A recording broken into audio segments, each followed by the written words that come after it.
This is America's Voice Live. And welcome to America's Voice Live. I'm Steve Gruber. The pulse of the people. We need somebody that's going to hear the people's voice.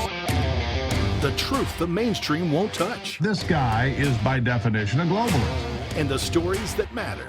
Rav's own Ben Berquam. Right up over this hill. We got an armed cartel. I see him.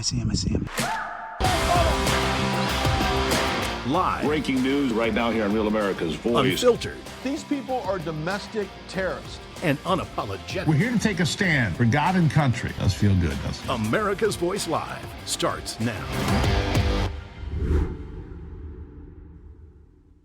Welcome to America's Voice Live. I'm Steve Gruber. Today is Friday, the 21st of November, in the year of our Lord 2025. Let's get into today's top stories. As always, thank you for joining me here on Real America's Voice. We always appreciate seeing you. Democrat Congresswoman of Michigan, she's a senator actually, Alyssa Slotkin, recently released a video of her along with other progressive liberals calling for U.S. troops to disobey illegal orders. I'll bring on a legal expert to break down the legalities of that and what's true and what's not. Also, the Senate has continued to delay the approval of President Trump's nomination of former Congressman Mark Walker as the ambassador to the international religious freedom. And while the Senate delays his approval, prosecution has raged on worldwide. More on that as well. Then later, as homeownership drifts further out of reach, President Trump says he's pushing a bold idea to bring monthly payments down, but not everyone seems to like the idea. We'll have an expert to discuss the pros and cons of the 50-year mortgage. That and more. But first, I start off with what's happening right now at the White House. That's because President Trump and New York City Mayor-elect Zohran Mamdani are meeting at the White House at this very moment and is listed as being closed to the press. But if it opens up, then I will bring you full coverage, of course. Mamdani, a 34-year-old self-proclaimed Democrat socialist, has built his brand on criticizing the president, even calling himself Trump's worst nightmare. But now the nation waits in anticipation to see whether the outspoken mayor-elect brings cooperation or confrontation to the table. And then over on Capitol Hill, the House of Representatives passed a resolution condemning socialism. Big vote, 285 to 98. With a good number of Democrats, 86 in all, crossing the aisle to join Republicans and pass the resolution damning socialism. Pretty impressive. Here to discuss this further, retired Air Force Colonel and the host of the Rob Maness program. Colonel Maness is here. Rob, nice to see you. Let's start with this vote. I think it's impressive. 86 Democrats said thumbs down to socialism. I'm kind of surprised by that number. It was a huge number of Democrats coming across the aisle. The ones that stayed over there to the left, I don't know what their future is. What do you think about all this? The troubling part of this vote, there's two things with it, Steve, is that almost 100 Democrats approve of socialism, and any person that understands history and understands socialism knows that it's just the on-ramp to totalitarianism, usually resulting in total communist type government. And that's a disaster. It's killed more people in the 20th and 21st century than any other form of government. So that's very troubling. The other thing that I have a problem with this vote with, Steve, though, is that Speaker Johnson needs to get the executive orders of this president of the United States codified in law so they can't be overturned on the first day of the first Democrat presidency if they ever win it again. And that's not happening. So instead of spending time on a show vote like this, he really needs to get that list of executive orders into one big bill, get them passed, get it to the Senate so the president can get it on his desk. That's just what needs to be done in order to satisfy the voters, because 2026 has already started, my friend. It certainly has, Colonel. 2026 midterms are in full swing right now. And that's why I think some of these Democrats, 86 in all, came across the aisle, because they see the writing on the wall. If they come out and say, hey, I'm a socialist, hey, I'm all for all this free stuff with your money, I think that gets rejected at the ballot box. And you already know it's going to be a tight election. No matter how you look at it right now, it's going to be tight. There are going to be some competitive races. Of course, all the redistricting going on, trying to game the system, of course, as well. These Democrats, I would say 86 Democrats, are maybe they're voting on principle, but more likely to me, I think they're running scared. What do you say? Well, they've got to run for office every 2 years, just like the Republicans in the House of Representatives do.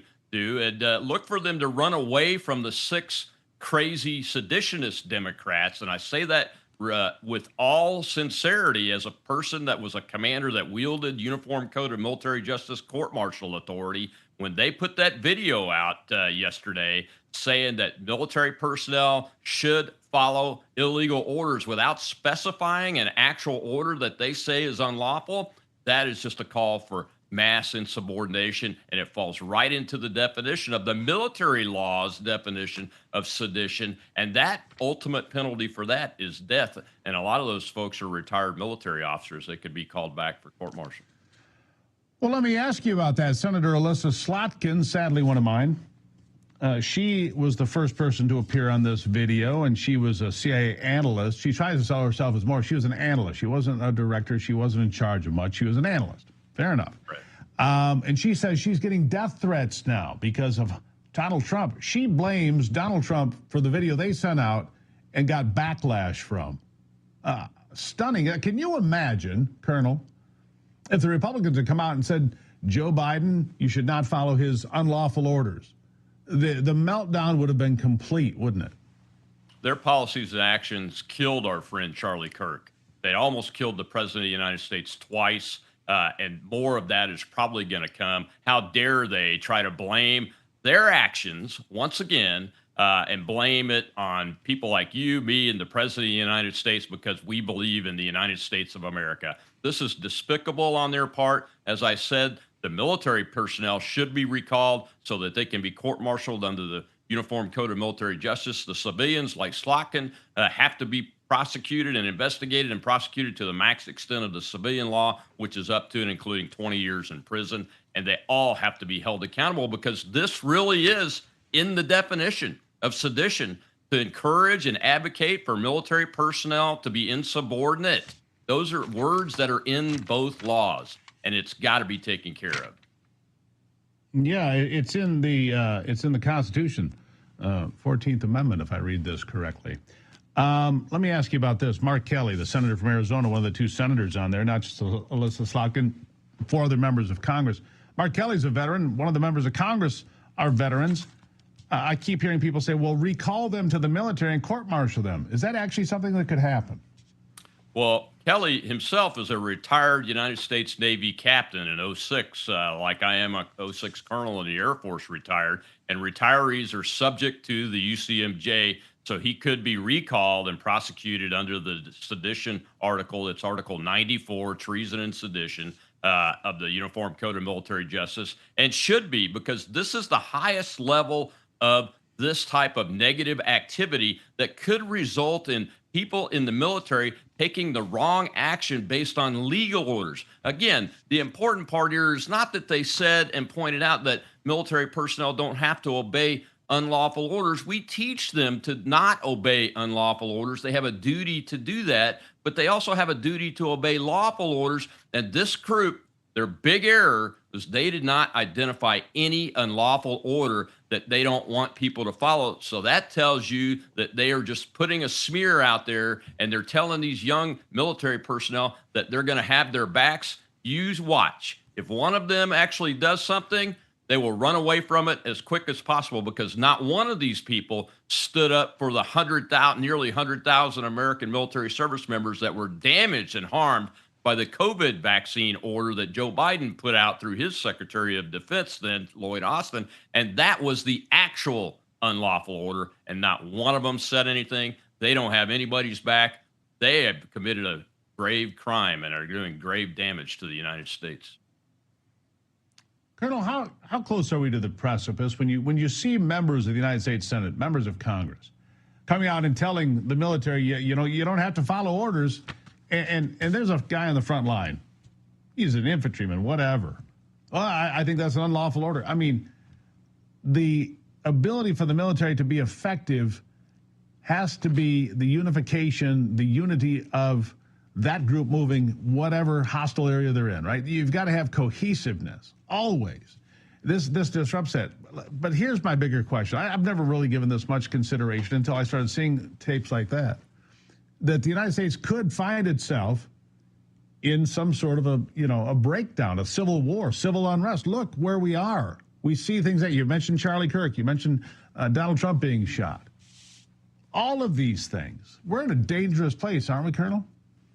We are in a dangerous place, Steve, and this is just a continuation of the dividing tactics and strategy that the Biden administration used with diversity, equity, and inclusion and wokeism, indoctrination in the military. It comes out of Marxism, the critical theory, and this is another way to do it It's another step along the way to divide the American people and divide the United States military is one of the last steps before what's called a color revolution actually takes place, where the duly elected leader, legally elected leader, ultimately abdicates from their position and the left takes over. That's where we're at in this process. Yeah. Let me ask you about, let's go back to Mamdani being at the White House here. Democratic socialist, communist, I think they're all interchangeable, to be honest with you. I think it was very smart of Donald Trump to say, you know what, closed press today. He did not give Mamdani the platform to play games and get the gotcha moment that he would like to have had in the Oval Office. I think that was a brilliant move just to say, yeah, we're not going to play that game today. What do you think? Oh, I think it is too, and because Mamdani is not just there by himself, he's got his cadre of 100% almost of the press, besides you guys and maybe Right. one or two other independents. 99% of the press team in there are communists just like him, and they fully support his effort to turn New York City into some kind of crazy place where you won't be able to be prosperous, you won't be able to live with safely, and you won't be able to continue to have children and raise a family, because it will not be a place that you can do that once Mamdani's done with it. But eventually, sanity will reign, and the voters will come back to the table and vote for freedom again. I guarantee it. Well, I hope that's true. I think it hinges on the economy. I think that the president, once he gets done cleaning up the messes around the world, hopefully he can get this 28-point deal in between Ukraine and Russia. But he will need to pivot to domestic policy to secure the midterm elections. I'll give you the last word here. Yes, sir. He's got to pivot to domestic policy. He already has. He's been working on it before he even got into office. We know that. Look, this is the Biden economy. This is the Biden danger that he placed on the American people. And Donald Trump and his team have been working things like inflation and prices and energy, those kinds of things very hard since before they got back into office. And prices continue to come down, but it's a slow process. But we have to keep reminding people that this is a Biden economy. The Biden administration created this economy, and Donald Trump is going to be the one to get us out of it. And if the people that are in the Congress that are Republicans will step up to the plate and do their job, we'll be able to keep the Congress in 2026 and continue this process. But if they don't, we'll lose it, and Donald Trump will be a truly lame duck. Colonel, next time you come back, make sure you have an opinion on something, would you please? Appreciate Right, you Steve. always. Thanks, You bet. Rob. Always good to see you. All right, after the break, Democrat Congresswoman, it's Senator Alyssa Slotkin, I've gotten that wrong twice now, recently posted a video of her and other Democrats calling for the U.S. military to disobey orders from the Trump administration. I'll bring on a legal expert next to break the legalities on America's Voice Live.